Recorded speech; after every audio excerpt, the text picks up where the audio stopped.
So when I talk about the versatility of the course, you know, like who will say that biostatistics is the backbone of all of health research. So it means that here, say for example, in health sciences, we have a lot of studies going on, and in all those studies, you will see biostatisticians, being part of the work. Like they are like the backbone of all the research happening in health sciences. So if they, those young researchers, are passionate about understanding what is going on in all those field of studies in health sciences, or want to be at the forefront of, supporting health or improving health, or they want to, be part of, solving health problems or contributing to data-driven solution, right? So biostatistics, I will tell them that is the best field of study for them. Hello, everyone, and welcome back to another episode of the Roots of the Science podcast. Today, we're speaking all things medical biostatistics. Now, medical biostatistics is a science of handling data-based uncertainties in health and medicine. It deals with collecting, analyzing, and interpreting health-related data to support decisions in the medical research and practices. It's very important because it helps doctors and researchers understand patterns and differences and the risks in health outcomes using real-world data from patients, treatments, and diseases. Today, on this episode, I'm very excited because we're joined by Dr. Okechinyere Achilonu. She is a biostatistician and a lecturer at the University of Witwatersrand in Johannesburg, South Africa. Dr. Okechi holds a PhD in biostatistics and a master's in statistics and actuarial science from the same institution. Her work focuses on applying statistical and machine learning methods to clinical and epidemiological data. She develops analytical frameworks to support predictive and personalized medicine, especially in areas like cancer and kidney.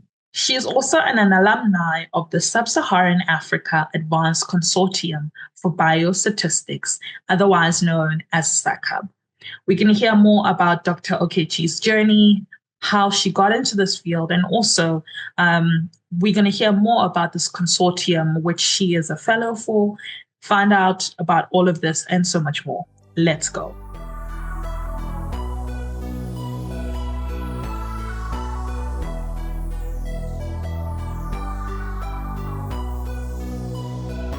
Good morning, Okechi. Welcome to the show. Okay, thank you so much, Annie, for having me here. It's been a pleasure. Yeah.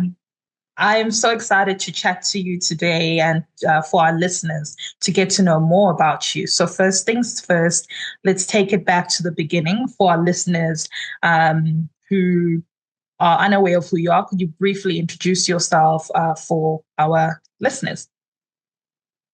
Okay, my name is Dr. Okechinyere Achilonu. I am from Nigeria, but currently based here in Johannesburg, South Africa, where I work as a lecturer and also a biostatistician at the University of Witwatersrand, South Africa. I teach and mentor students in epidemiology and biostatistics, that is in the School of Public Health. And I also use, work on research that uses data to answer big questions, such as who is at risk of developing a certain disease, who is at risk of maybe having unfavorable conditions, such as recurrence or death. It could be how can management and treatment of all those diseases be improved. So, I would say what drives me in this field is the power of data to tell stories that can change lives. Like we usually say, behind every data set, there is a patient, there is a community, or there is a health problem to be solved. So that alone keeps me going. is a passion for me, and also I feel privileged, to be in a space or in a field that uses science and data. So Okechi, you painted that wonderful picture of your journey, and you can even hear the passion in your various roles. So I want us to go to the beginning. Tell me about how you actually got into this field of biostatistics, because I know that you mentioned you did your master's as well as your PhD at the same university, Witwatersrand, otherwise known as Wits University.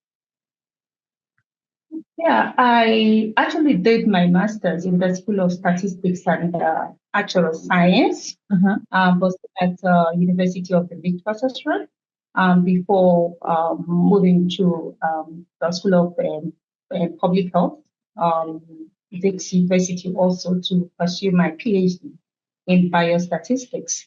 And this shift happened because I had an interest in applying statistics in health. So that is where I moved from, this point to another point here.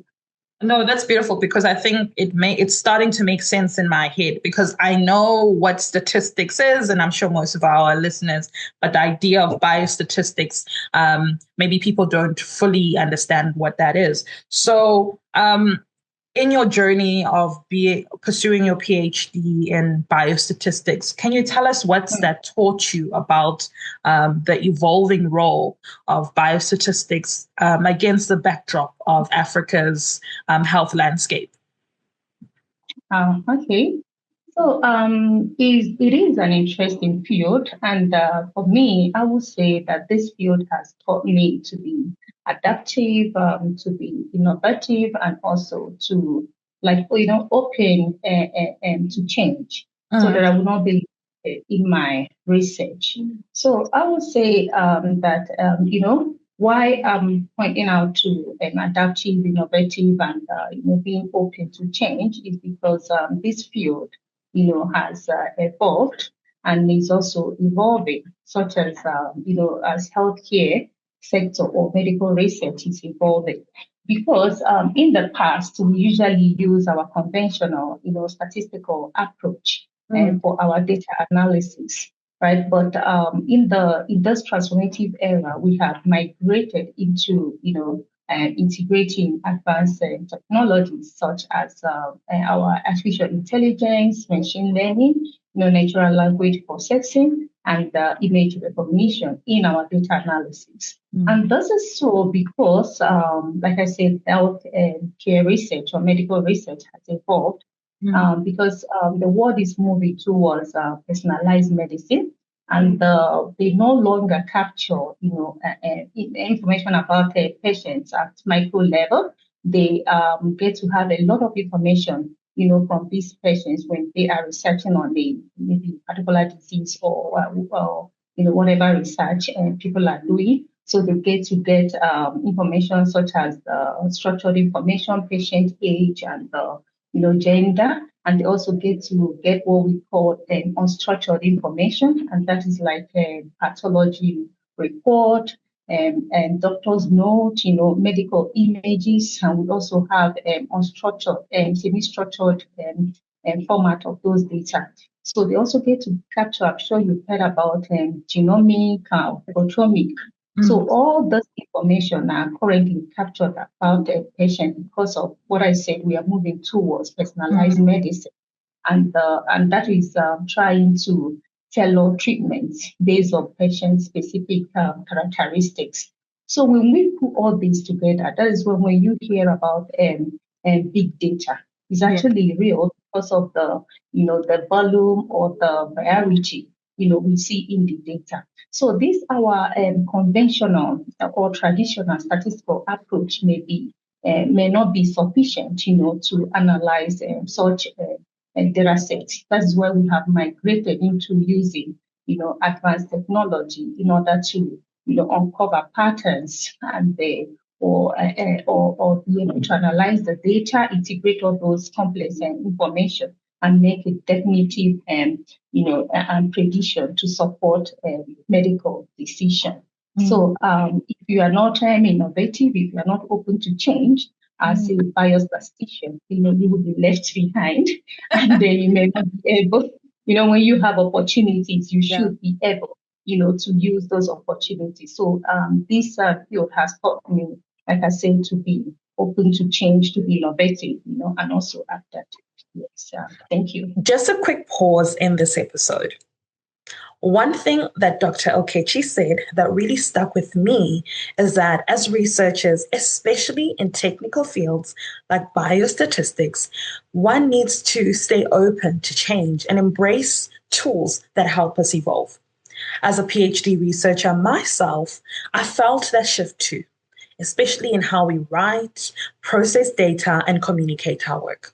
And honestly, a tool that's helped me adapt is Jenni AI, especially in this fast-moving academic world. Now, Jenni AI isn't your typical writing tool. It's in fact especially built specifically for academics and researchers. And I've used it to help me draft and refine papers, generate accurate citations that are linked to Google Scholar, paraphrase complex ideas, and brainstorm new ones when I'm stuck. What I love is that it doesn't replace my voice. Rather, it supports it. It's like having a quiet research assistant who works with you at the speed of your thoughts. If you are in the middle of your thesis, prepping for submission, or juggling multiple papers like I am, Jenni AI can really make a difference. Sign up at jenni.ai. Now, let's get back into today's episode. Thank you. Thank you so much. That's quite revolutionary about how far-reaching this field is. And like you said, we are moving into this age of artificial intelligence and technology. And it's pretty exciting that you are at that precipice. You are in that space. And people like you who are working in this field are so vital in the way of how we think of health and how policies are also implemented. So it's such a pretty exciting space, and particularly it's also happening not in the West, but it's happening right here in Africa, which makes it even more exciting. You were selected for the SACAB fellowship, which is such a huge milestone. So how did you come across this opportunity, and how was the application process like for you, somebody who is, in this biostatistics field and is interested of pursuing a similar opportunity? Yeah, so that's a good one, and it's worth discussing. So, Annie, I will tell you that I didn't know about them prior to coming to the School of Public Health. So all I wanted when I came to the School of Public Health was to get my PhD, to be accepted, and also to get my PhD. Yes. So I was not after any scholarship because I had already planned to second myself. So I got to know about them one day. I was discussing with my proposed supervisor, who also happened to be my supervisor, Professor Statius Musenge. He is currently the Deputy Director of SACAB and also a professor at the School of Public Health, Syracuse University. So I was discussing my proposal, or we call it concept note, with him. And Professor Chewa and Tobias Chewa worked by us. Professor Chewa is the current director of SACAB. So I was introduced to him, and he was encouraging and supportive. He suggested that I can apply for the GlaxoSmithKline core, we call it GSK core, scholarship under SACAB, right? Because one of my objectives, fitting very well in one of their goals. So, and I was told that the core is a global core and is also competitive. Okay. So because of that, I, ended up not submitting that week. I have to, I went back with my concept and I thought about refining it, because I've heard about the competition, and also it's a global core. It means that anywhere, wherever you are, you can apply.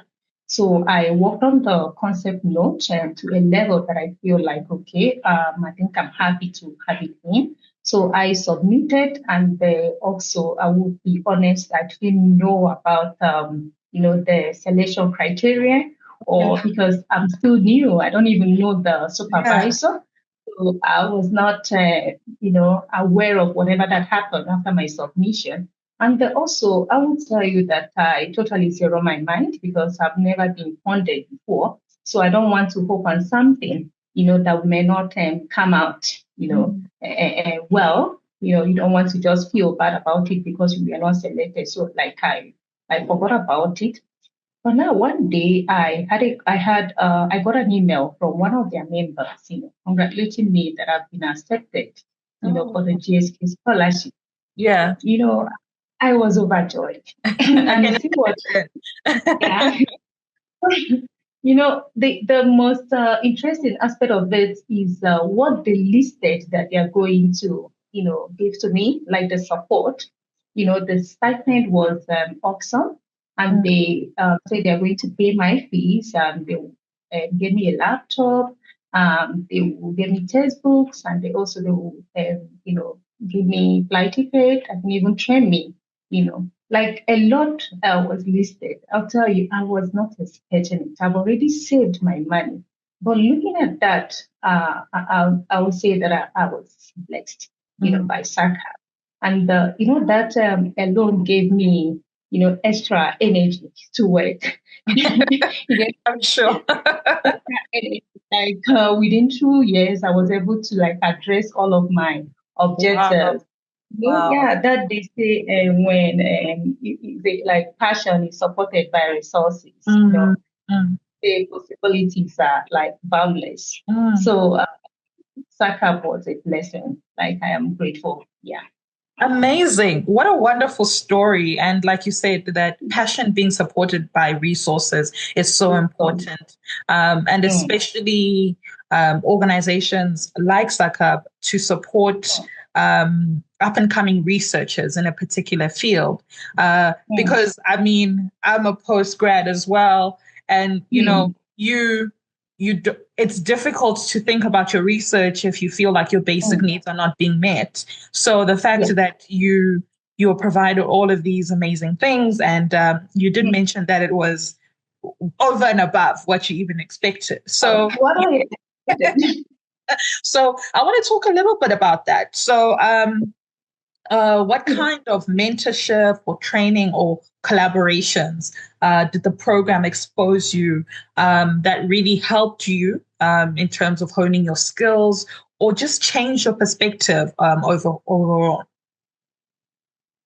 Yeah, Annie, SACAB, I would say, gave me more than just academic training. Like, gave me a lot, like the foundations and the tools that I needed, during my PhD, and also what that is still keeping me on in my research, right? So, in the first year of my PhD, SACAB hosted the machine learning training, and here at the School of Public Health at British University. And the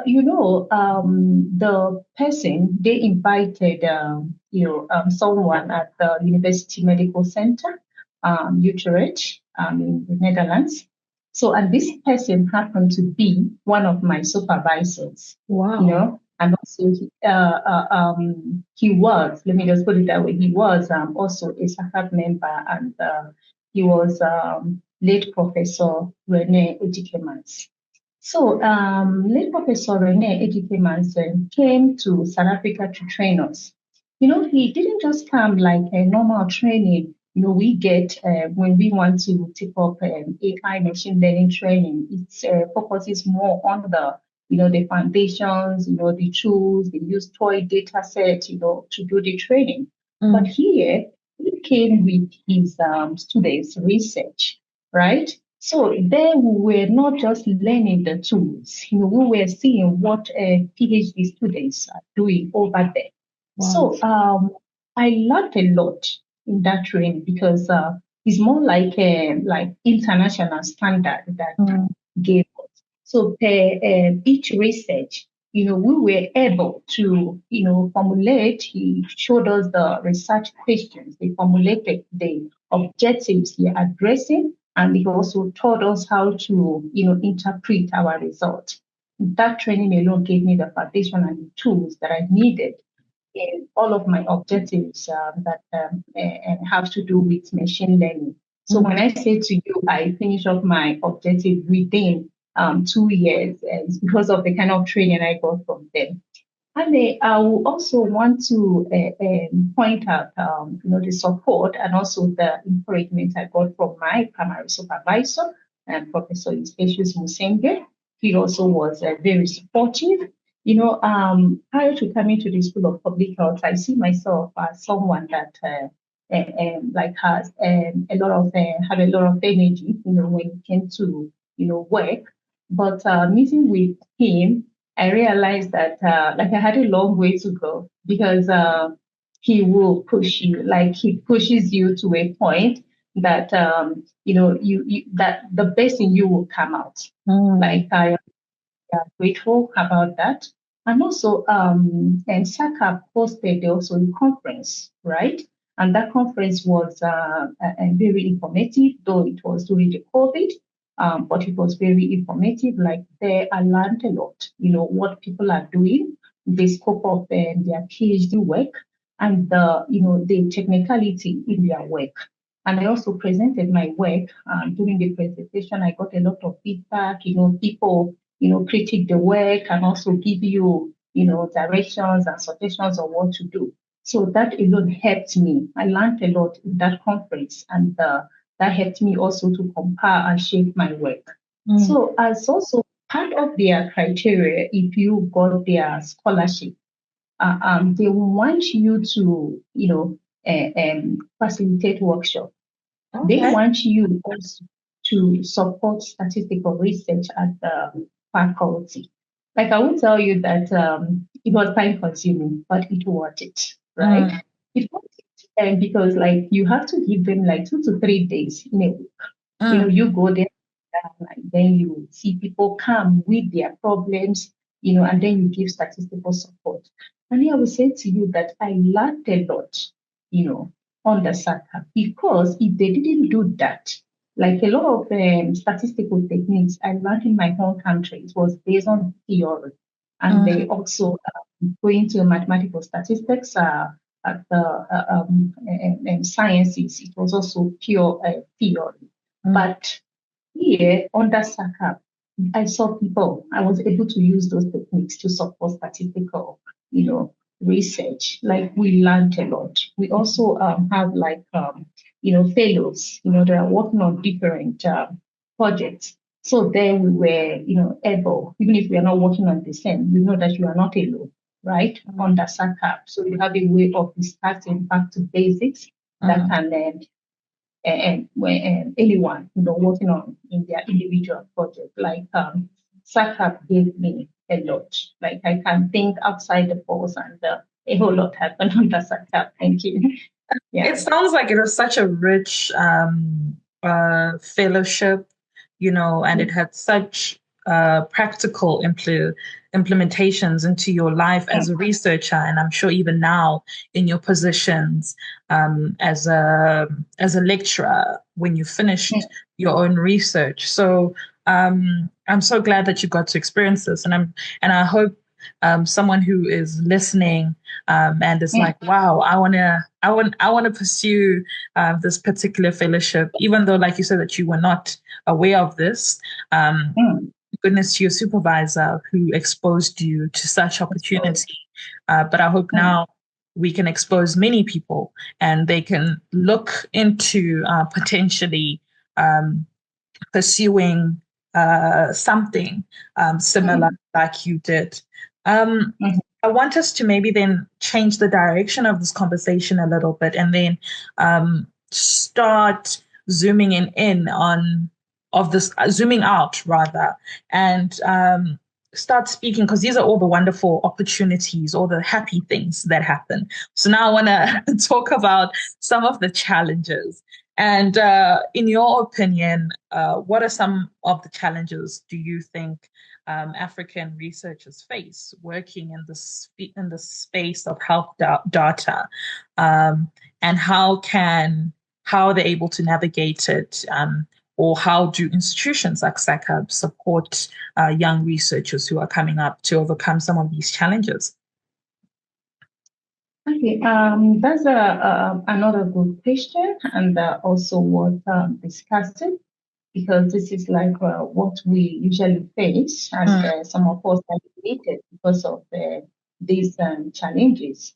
So I will tell you that one big one I would think of is access to data sets, and another point will be incompleteness of data sets. Even if you have the access, they can be uh, incomplete.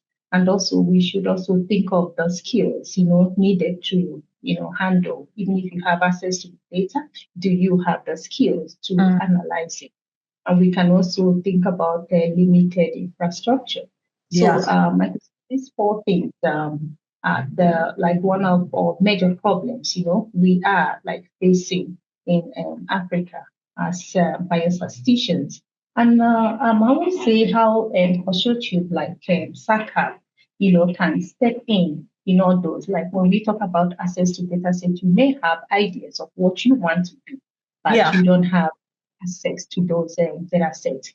Maybe consortium like SACAB can venture into, conducting primary studies, and or also having a repository where people can archive their data sets. So whoever that wants to conduct a similar study can have access to those data sets and use it in their analysis. So let me speak to incompleteness and skills, right? You may have access to data set, like I said, they may not be complete. You need to impute it. And you also need skills to analyze those data sets. So if you don't have those, you can't do anything, right? Especially those advanced statistical techniques like our ML machine learning, or spatial, or natural language processing. So consortium like SACAB can also step in with respect to training people, right, on those skills. I know SACAB will be also hosting machine learning training this towards the end of the year, around October or November. So these are like what is needed, for people to come in, sit down and learn, skills. And when you have your data set, you not be limited, you can be able to analyze it. So the last one, like I said, I pointed out would be limited infrastructure. Like I experienced this also during my PhD, like when we talk about server or cluster. So housing like server cluster will be okay, because some of us run analytics, right? Especially when we do not have high performance computers. So you see yourself running analysis for like days, right? For something like SACAB, step into, house and, server clusters in one of their institutions. I will tell you, it can help people to gain access and facilitate their work, and be able to finish up on time, than having, yourself running analysis for like days.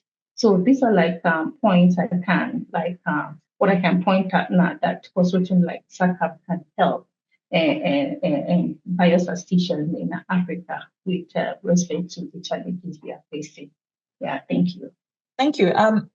You speak on some very important issues and things that I actually didn't think of. I think particularly the idea of resources and access to data, because these are so huge to the crux of your work. You need the data and able to run the analysis, and you would hopefully need high performance computer because you run such huge data sets. It's not something that your typical, computer or laptop can handle. So these challenges are actually very key. And I'm glad that you had the support. And again, I think it really stresses the importance for this consortium, because what of the people who don't have this? This is also the issue of where it leaves a lot of African researchers behind, as some of the other people who are in the space who are working with, or where this is not even an issue. This is, they don't even think of such things. So I'm glad that you had this type of support, and like you said, to be able to finish your objectives in 2 years, you had to have all that infrastructure, and you had to have all that technical support, because sometimes these are some of the reasons why people take a long time to complete their studies. As we start to wrap up, I wanted to ask you, for someone who is like a young African scientist, and they might not be aware of the potential of this particular field of biostatistics, what would you say to them to say, you know what, come to this field so that they can consider it? Because I'm speaking to myself. I did stats, like in statistics in second year of my undergrad, and I will tell you, Okechi, I was so happy that I left that field. But I mean, now with my and whatnot, analyzing the data, it all comes back down to that as well. So please speak to a younger me and somebody else who might be in this field, who might. So thank you very much. That's a great question. So I will tell them about the versatility of biostatistics, about the creative opportunities and the foundation skills. So when I talk about the versatility of the course, like who will say that biostatistics is the backbone of all of health research. So it means that here, say for example, in health sciences, we have a lot of studies going on, and in all those studies, you will see biostatisticians, being part of the work. Like they are like the backbone of all the research happening in health sciences. So if they, those young researchers, are passionate about understanding what is going on in all those field of studies in health sciences, or want to be at the forefront of, supporting health or improving health, or they want to, be part of, solving health problems or contributing to data-driven solution, right? So biostatistics, I will tell them that is the best field of study for them. And also, when I talk about the lucrative opportunities, right? We have here, here in Africa, we are moving towards data-driven solutions, and I will tell you that we are not like much in this field. Because I remember where I was at home, people usually, focus on time series, econometrics, or operation research. We didn't have, people, focusing on biostatistics. So we are not that much. And biostatistics is a field that is very flexible. And like you can never be jobless. That's one thing I know about this course. You can never be jobless. Okay. Like jobs, right? And you can even be in one job and establish your own personal private company, for statistical support. So you can never be jobless if you come in here. And also, when I talk about the foundation skills, you will hear people in this transformative era talking about, data science. Like everybody wants to be, data scientists. But that foundation, which is based on biostatistics, is lacking, because I have seen people, in data science trying to solve problems. So when they when the results are not correct, they can't even query it because they do not understand the foundation. They do not know what the output should look like. So I will tell them that if they want to become like data scientists, they should first, get some training in biostatistics or become a biostatistician first, right? So the field is very, like, I'm glad I'm here. It what coming on board, because they have a lot to give in Africa. So you will never be jobless. It's very lucrative. You have a lot of opportunities if you are a biostatistician. Wow. Okay, I think I'm sold. I'm convinced. It's a pity I've already chosen my field of study, but I hope for someone else who's listening, who's listening, they can consider these wonderful things that you said. The final question, like I said from the beginning, we can hear your passion for this field. We can hear how much you enjoy it and how much it's shaped who you are professionally, and I'm also assuming personally. So I just wanted to ask, what excites you about the future rather of biostatistics, particularly here in Africa? All right. Thank you so much, Annie. That's a great question. So what excites me most about the future of the biostatistics in Africa is the growing movement of biostatistics in Africa. The momentum we are building in Africa, like we are no longer consumers of foreign research. Yeah. We are becoming users of locally data-driven solutions. So I would say, or confirm this because while I was doing my PhD, I struggled to find research here in Africa done by Africans or biostatisticians in Africa. So I ended up citing a lot of foreign work. But, these days I see a lot of work done in Africa, right, by, an Africa biostatisticians. So I kind of impressed, and that is what excites me most. So I would say that I have faith, great faith in Africa. Like the continent we know is very rich when we talk about genetic diversity, and also there is a pressing need to address public health challenges. So this growing movement of biostatistics, shows that for me that there is the future is promising, and we have a lot to do. And we can go outside and learn, but I see the momentum we are really growing and providing our own research. So that alone excites me. Yeah, thank you. Fantastic. Yeah. Exciting times ahead in Africa.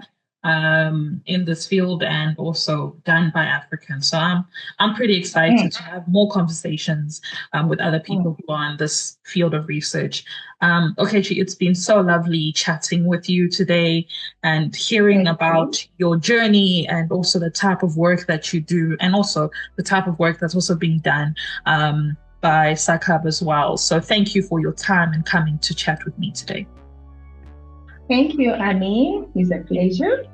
And to everybody else who is listening, thank you for tuning in to another episode of the Root of the Science podcast. Until next time, goodbye.